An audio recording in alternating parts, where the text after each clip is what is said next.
Sí, yo llegué muy a fines del año 63, en gobierno de Guillermo León Valencia.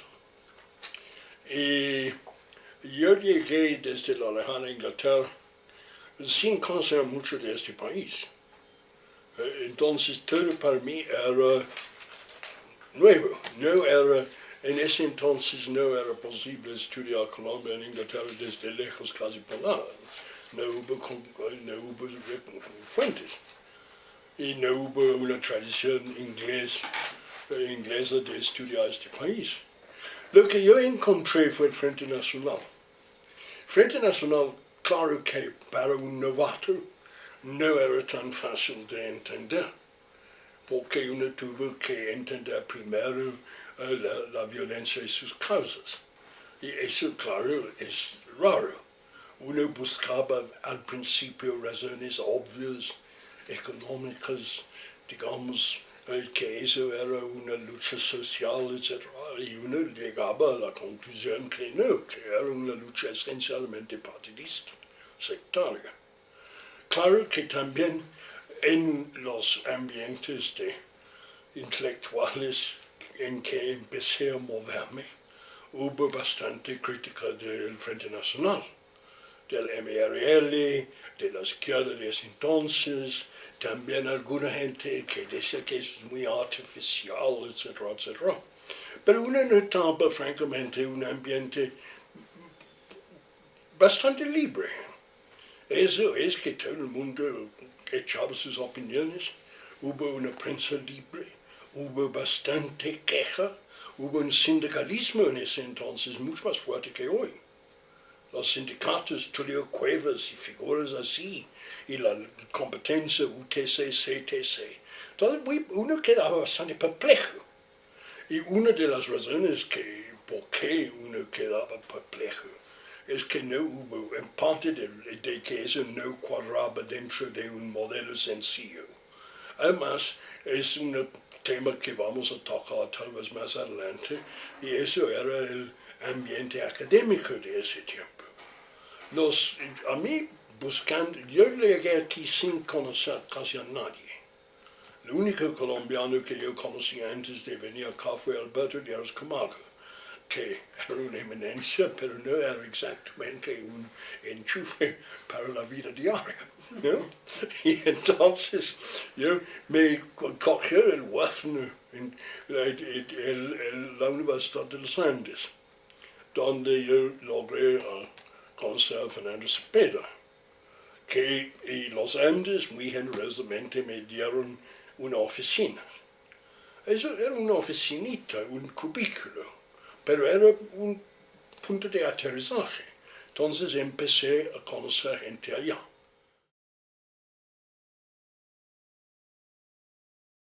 Bueno, los ingleses, como todo el mundo sabe, somos clasistas. Eso es que no sorprende en ningún inglés que hay una clase obrera, una clase baja, una clase media y una clase alta. Entonces, uno no es como, digamos, un gringo en el sentido de que uno piensa en la egalidad social. Yo recuerdo la ciudad del centro, el viejo centro, yo me viví 6 meses en la 11 con Quinta, en un hotel bastante raro que era un hotel donde ciertas señoritas, entre comillas, alegres, descansaban. Yo no sabía eso porque era muy inocente y eran muy gentiles conmigo en eso de aprender un poco de español hablado. Yo recuerdo también que tuve amigos, claro, hice amigos en el norte, en el Nogal. Y el Cabrero, bueno, el distrito más al norte en ese entonces era, creo, el Polo, no sé, llegaba hasta un calle 100. Más allá de calle 100 hubo la Bella Suiza, donde uno tomaba fresas con crema. Ese fue el punto más al norte. Y yo noté que la gente en ese entonces, siendo una sociedad muy distinta a la sociedad de hoy, una sociedad donde la gente vivía en casas. Los ricos vivían en casas, la mayoría. no en apartamentos. Y un colombiano bien informado pudo pasar a uno por el norte diciendo, eso es la casa de los fulanos, ellos hicieron la plata en tal. Y uno notaba que en términos también de riqueza internacional, uno notaba que los ricos de este país no eran tan ricos según la arquitectura. La arquitectura, aunque sí sólida, decente, etc., pero no eran palacios. Eran casas grandes, pero en contraste, por ejemplo, con Lima o con La Habana antes de la Revolución, donde hay palacios. Este no es un país de palacios. Única casa rara fue el Castillo Marroquín, que regresa. Y entonces uno empezaba a entender el sistema social colombiano, que francamente no sorprende a un inglés. Y uno sí notaba también, yo me fui al sur, yo hice mis exploraciones sociológicas amateur, uno notaba que la pobreza en el sur, sí, la gente estaba, sí, muchos pobres. Clase media también en ese entonces mucho más chiquita que la clase media de hoy, que es inmensa. Y una clase media también a mí me parece algo distinto, más dependiente, más servil si quiere. Uno notaba también eso de las maneras de los colombianos que son tan cultos en eso de cualquier cosa para servirle al Señor y a sus órdenes y todo el caramelo del trato de la gente, sí, que sirve a la gente pudiente. Y claro que también uno se daba cuenta que la Universidad Nacional era algo distinto de la Universidad de los Andes y algo distinto de la Universidad Javeriana. Sí, y también me fui al campo, yo viajaba mucho en ese entonces. Y yo recuerdo mis primeras impresiones de Boyacá, donde uno tiene un paisaje bellísimo, como de primitivo flamenco, yo siempre digo, pero con un campesinado en ese entonces que uno miraba la Edad Media un poco, ¿no? Con los sombreros, las ruanas, los pañolones y todo eso. Y también la gente yo recuerdo que en Bogotá también la gente vestía muy sobrio, vestido de 3 piezas, negro o paño oscuro, era obligatorio. Yo tuve que mandarme a hacer un vestido sobrio para ser recibido. Sin eso, no. Y los estudiantes también, eso era antes del estilo de sport, formalitos. Sí. Y también mucha iglesia. La iglesia yo creo que nunca fue tan poderosa en este país que la iglesia pensaba. Yo creo que en eso hubo algo de espejismo, porque lo poderoso era el Partido Conservador que utilizaba la iglesia, pero hubo el sermón de las 7 palabras, la visita de los monumentos en Semana Santa. Yo recuerdo unas solemnes reuniones en los Andes cuando discutimos eso del cambio de estructuras. Esa fue una de las frases de la época. Lo que Colombia necesita es un cambio de estructuras. Bueno, nadie sabía cómo definir una estructura, ni mucho menos cómo cambiar una estructura, pero discutimos solemnemente el cambio de estructuras. Eso también tiene relación con Camilo y con el ambiente académico, yo sospecho, de Louvaina, donde él tuvo parte de su formación. Yo recuerdo de jovencito también, yo estuve presente en el momento histórico de la apertura del nuevo edificio de sociología en la Universidad Nacional. Y allá estaba Camilo, estaba Monseñor Guzmán, creo que estaba él, estaba sin duda Orlando Falsborda, estaba T. Lynn Smith, su maestro, etc., y una audiencia y ampliaron el nuevo edificio. Y yo recuerdo, eso me lleva a sí, también el análisis saliendo de ciencia política a eso de sociología, o si quiere de manera más ancha, cómo estudiar los problemas del maldito país. Y yo noto en ese entonces varias influencias presentes. Y a mis ojos hoy, claro que uno madura con los años, mucho de eso me parece que era muy inocente o muy naif. Uno tuvo, por ejemplo, el corriente donde estaba falso, que vino de los estudios rurales de la escuela de Smith, y que en ese entonces Faust joven era un reformista estilo gringo, ¿no? Y sus primeros estudios a mí me parecen muy buenos. Eso del hombre de la tierra y eso de Saussure me parece que eran un hito en el estudio serio del campo colombiano. Pero eso también estaba en ese entonces bastante enchufado con la Alianza para el Progreso. La Alianza para el Progreso trajo aquí a un número de sociólogos y de economistas de Estados Unidos.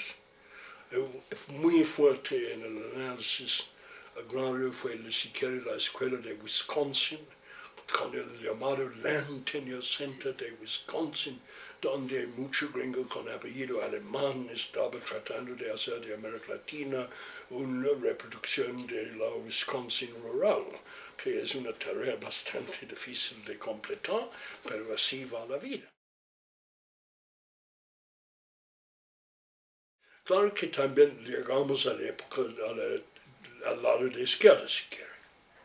Y eso era la influencia de la Revolución Cubana y la influencia del tricontinental y todo eso, el Che, porque es una ley frente unido, hay mucho Che. Y sabemos mucho Che. A mí, francamente, yo recuerdo que mis propios pensamientos de principiante, yo confieso que yo no comulgué mucho con eso. Porque mi formación fue de historiador de Europa, historiador siglo XIX. Yo había hecho también bastante en mi grado en Inglaterra, estudio de historia económica. Y también yo no soy tal vez mi talante no es exactamente de izquierda, pero a mí nunca me pareció probable que con un puñado de gente en el monte uno iba a cambiar el gobierno de un país. Yo recuerdo que la teoría en boga en ese entonces fue Regis Debray, Revolución en la Revolución, la teoría del foco, que era la teoría de los helenos, que uno monta una pequeña grupo en el monte, que eso hace que entonces eso genera una tensión, eso es lo que llaman el motor chiquito, que va con un engranaje al motor grande y de golpe todas las estructuras cambian o son debilitadas por ese proceso y la revolución. Bueno, si las cosas eran tan sencillas, ¿por qué hubo tan pocas revoluciones así en la historia humana? Es que no es, uno también yo había estudiado algo de las peculiaridades de la revolución cubana. Y uno notaba que ciertos rasgos excepcionales de la Cuba de Batista. Por ejemplo, es un mito que los gringos apoyaban a Batista. Batista no fue apoyado por los gringos, eso era uno de sus problemas. Él estaba diciendo, por favor me dan un apoyo y entonces yo prometo que me voy. Pero no puedo irme sin que ustedes me dan suficiente apoyo para que yo deje una estructura para reemplazarme. Y los gringos no le cogieron la caña. Entonces viene Fidel y compañía, ¡pum! Claro que también, como usted sabe, la revolución cubana fue mucho más complicada que eso. Pero tuvo toda una parte que los fidelistas después borran, más o menos, que era el movimiento urbano, el movimiento no guerrillero, bla, bla, bla. Bueno, Aquí uno notaba que uno de los problemas era que en este país que había pasado por la violencia, el fan, eso es a brocha gorda, claro, lo que la gente en el campo quiso fue la paz. No quisieron más pelea. Y la guerrilla aquí no tuvo tanta novedad. Yo recuerdo que los helenos se montaron en Santander, donde era la tierra del liberal Rangel, que había operado allá durante la violencia. Entonces la actitud digamos, de los bogotanos, del gobierno nacional, eso es de siempre, eso es un colazo, es que sigue allá el problema, pero no es novedoso, no es tan impactante. Me parece que es muy claro que Camilo no era un hombre paciente. Es que pasa de una cosa a otra cosa sin quedarse muy largo tiempo en ningún sitio. ¿No? Yo tengo una teoría amateur muy que no le pongo mucho valor. Pero uno nota que, ¿de dónde deriva la inquietud de Camilo? Y yo creo que tuvo cierto afán de aislarse, de salir de cosas. Sale de una familia liberal a la iglesia, y la familia no quiso. Sale de la iglesia de ESAP a la iglesia intelectual belga, que era muy poco cura colombiano en esa época hizo eso. Viene de eso y entra como cura, digamos, académico. Después deja eso, hace vainas en los llanos, va un cambio de carrera dentro de la iglesia. Y la iglesia, a mis ojos, siempre daba a él lo que pedía. Yo no comparto eso de que el cardenal Concha y eso eran por oprimirlo. Claro que la iglesia es una organización jerárquica. Es como vertical. Uno obedece. Eso es así. La iglesia no es una democracia donde cualquier cura echa el discurso que quiere. Es una cosa que tiene su doctrina, que tiene... Entonces, eso que... Si uno yo no soy cura, ni soy creyente, pero si uno entra en una organización jerárquica, uno debe sorprenderse que es una organización jerárquica. ¿No? Pero le prohibieron dictar clases, y es un momento donde también hay cierta rebeldía de un sector del clero por la injusticia contra las jerarquías, etc. Sí, bueno, pero la iglesia reacciona en un modo bastante previsible.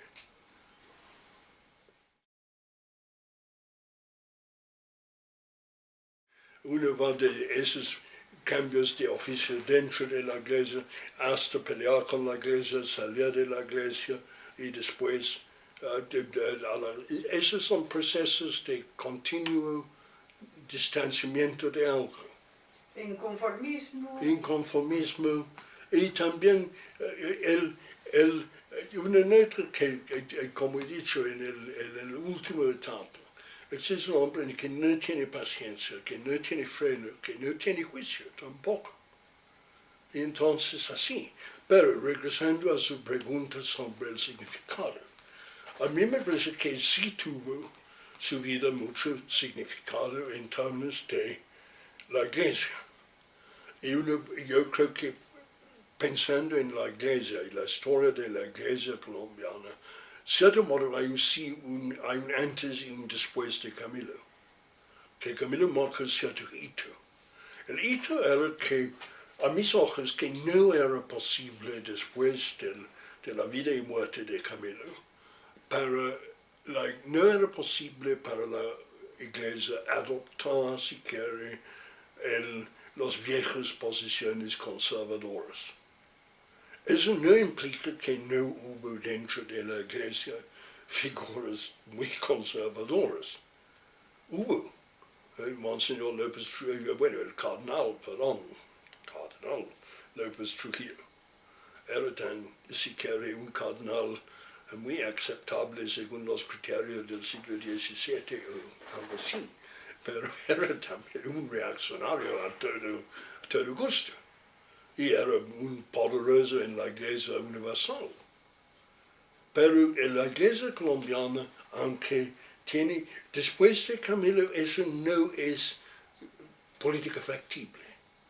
Yo sé que hubo otros, las curas de Golconda, etcétera, etcétera. Pero yo creo que es la carrera y la vida y muerte de Camilo, de cierto modo, que hace ese brecha, política práctica. Que aunque después hay curas, obispos que añoran eso, eso no funciona.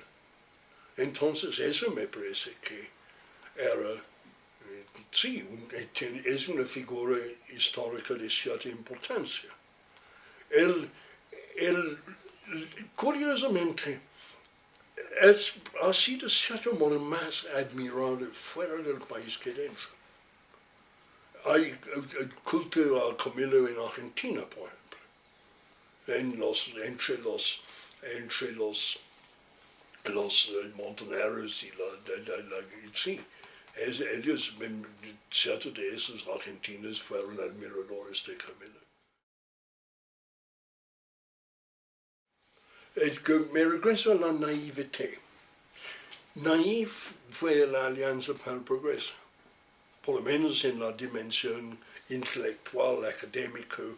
No estaba hablando de su eficacia diplomática o inmediata, pero la alianza fue, cuando uno lo lee, es muy interesante ver que esa gente creía en cosas que ahora uno piensa que son muy naivas, ¿no? En eso de que se puede cambiar un país con tan poca plata, que la gente va a formar filas detrás de la escuela de Wisconsin, etcétera, etcétera, no iba a pasar. Naif, cierto modo también, aunque tal vez por eso estoy corriendo cierto riesgo, naif era Che Guevara, que pensaba que uno, con el mapa del ESAP, como dijo alguien en la Nacional, iba a hacer 1, 2, 3 Vietnams por toda la cordillera de los Andes. Eso era naif. Era naif también yo creo que, claro que en los albores de la ciencia política le faltaba a la gente mucho lo que tuvo Mario Latorre. Mario Latorre tuvo la paciencia, por ejemplo, en ese libro, de describir cómo se hace política en este país. De cómo son los partidos, cómo son los jefes, cómo son las convenciones, cómo son los procesos electorales, etcétera, etcétera. Porque si uno quiere cambiar algo, yo creo que siempre es bueno tener una buena descripción de la cosa que uno quiere cambiar. Eso me parece primordial. Una cosa que cuando leyendo Frente Unido, yo no sé si tal vez me atrevo también, estoy... Fue muy cortico, ¿no? El periodo en que salió. Sí, eso es un periódico de un momento. También uno ve que cómo era de corto ese movimiento, cómo era de imposible ese movimiento, en el sentido que Camilo piensa que va a unir a la izquierda colombiana y toda la gente de buena voluntad por detrás de la revolución en 5 minutos. Eso es impactante leer eso, desde ese lado. Si uno ve, por ejemplo, el desprecio en que en Frente Unido Camilo trata a los otros políticos del país. Estuvimos en la época de Guillermo León. Guillermo León era, y también no he tocado también otro episodio que fue el episodio de Ruiz Novoa, y el reasonable era 8 hincha del cambio de estructuras y que empezó a coger vuelo con como una figura militar, progresista, acción cívico-militar, multiplicado, etcétera, etcétera. Y claro que Guillermo León lo tumbó. Y con bastante destreza, digo, porque aunque Guillermo León era bastante poco dado, digamos, al desarrollo, no era un político sin mano. Uno piensa en una figura como Carlos Lleras. Carlos Lleras era un político formidable. Era un cepalista muy erudito, era uno de los, yo recuerdo un diplomático de mi nación, un amigo mío de la embajada inglesa, que había estado en Francia. Dijo que no había encontrado en su carrera europea un estadista tan capaz como Carlos Lleras. ¿Carlos Lleras o Alberto? Carlos. Porque Carlos, con todas sus manías y eso, era un dominador del aparato estatal que sabía cómo se mueven las palancas, que además era un hombre con sus propias teorías, es que era un desarrollista, era, como usted sabe, era un hombre con mucha convicción.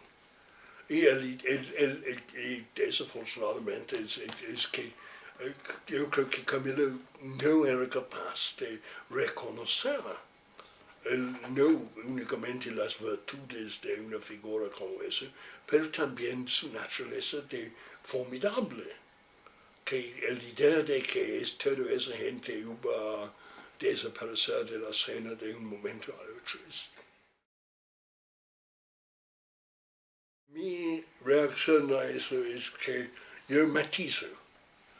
Yo creo que el Frente Nacional fue mucho menos represivo que sus críticos dicen. Yo creo que sí limitaba la representación de los partidos tradicionales, hizo eso en aras de matar el sectarismo y sacar a los militares del gobierno. Esos fueron los dos propósitos. Yo creo que el 50-50 era lo único viable. Yo no creo que era factible hacer una cosa más sofisticada. Y eso yo creo que sí. Yo no diría que el Frente Nacional fue una democracia perfecta, ni lejos. El power sharing, que ahora los ingleses tenemos en el norte de Irlanda, el power sharing no es democrático. Lo que tenemos nosotros en el norte de Irlanda para que la gente de allá no se mata es power sharing.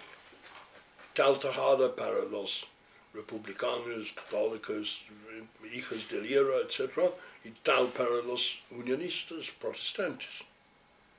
Eso es lo que tenemos. No es la plena democracia, pero es la única cosa que funciona en esas circunstancias. El problema en el 57 era eso. Y aplicando eso, digamos, actualmente tendría que haber entonces una tajada para la guerrilla de las FARC. En mi opinión, sí.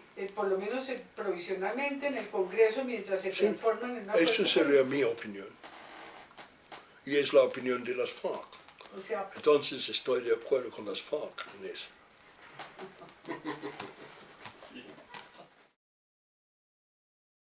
Porque uno tuvo que entender primero la violencia y sus causas. Y eso, claro, es raro.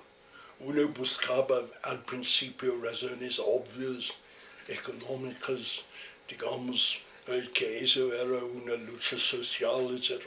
Y uno llegaba a la conclusión que no, que era una lucha esencialmente partidista, sectaria.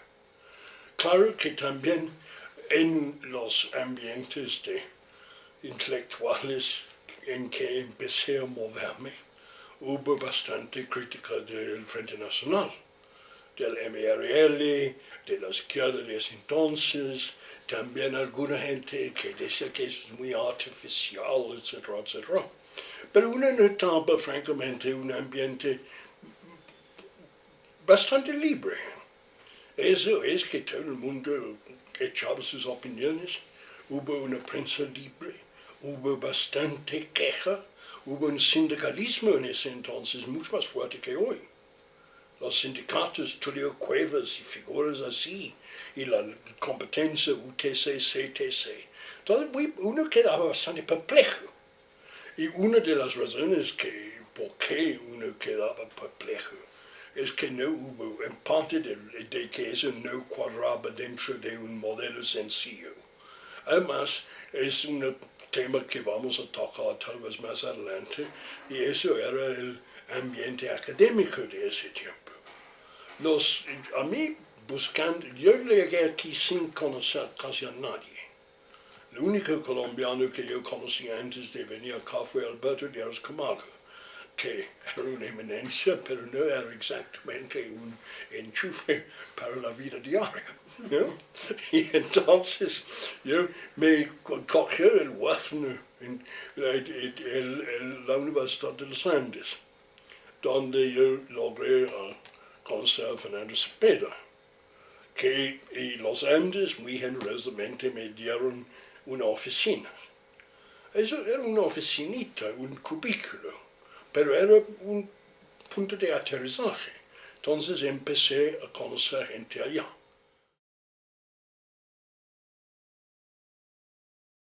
Bueno, los ingleses, como todo el mundo sabe, somos clasistas. Eso es que no sorprende en ningún inglés que hay una clase obrera, una clase baja, una clase media y una clase alta. Entonces, uno no es como, digamos, un gringo en el sentido de que uno piensa en la egalidad social. Yo recuerdo la ciudad del centro, el viejo centro, yo viví 6 meses en la 11 con Quinta, en un hotel bastante raro que era un hotel donde ciertas señoritas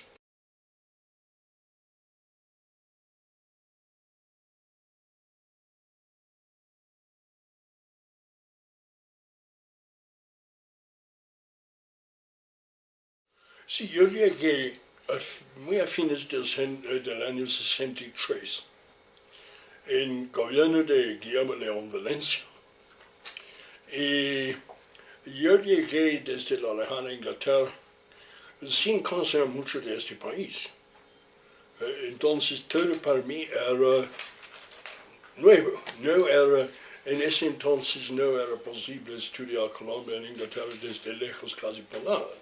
No hubo fuentes y no hubo una tradición inglesa de estudiar este país. Lo que yo encontré fue el Frente Nacional. Frente Nacional, claro que para un novato no era tan fácil de entender. Entre comillas alegres, descansaban. Yo no sabía eso porque era muy inocente. Y eran muy gentiles conmigo en eso de aprender un poco de español hablado. Yo recuerdo también que tuve amigos, claro, hice amigos en el norte, en el Nogal. Y el Cabrero, bueno, el distrito más al norte en ese entonces era, creo, el Polo, no sé, llegaba hasta un calle 100. Más allá de calle 100 hubo la Bella Suiza, donde uno tomaba fresas con crema. Ese fue el punto más al norte. Y yo noté que la gente en ese entonces, siendo una sociedad muy distinta a la sociedad de hoy, una sociedad donde la gente vivía en casas. Los ricos vivían en casas, la mayoría, no en apartamentos.